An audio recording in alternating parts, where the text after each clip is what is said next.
full. Sholawat full. Lah kok tekan kene iki mau request bokong semok, mangku purel. Helah.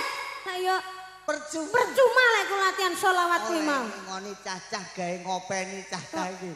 Terus request bokong semok ngono kuwi. Astagfirullahaladzim. Astagfirullahaladzim. Tidak boleh seperti itu. Ini sudah pakai jilbab kayak begini. Tidak boleh menyanyikan lagu bokong semok. No. Hadam. Haram. Bokong semok. Semok bokong semok. Bokong ini semok. Apa.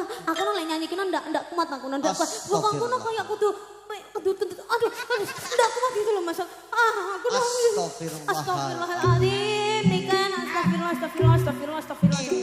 Sudah Mas, sudah tidak kuat. Tidak kuat. Nikannya tidak kuat.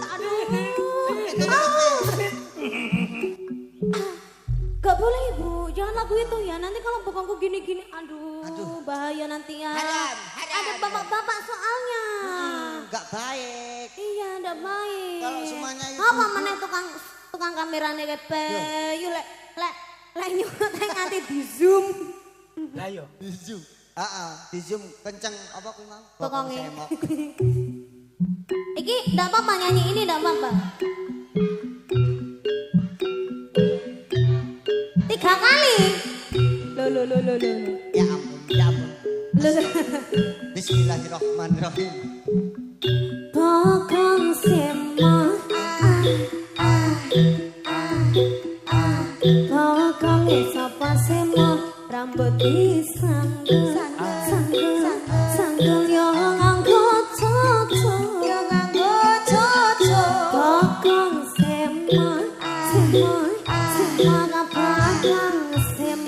Bokong ini kan semok. Rambut digelung miring. Sopo piain keberkah mesti ngabang malangan. Astagfirullahaladzim.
Bokong ini kan semok.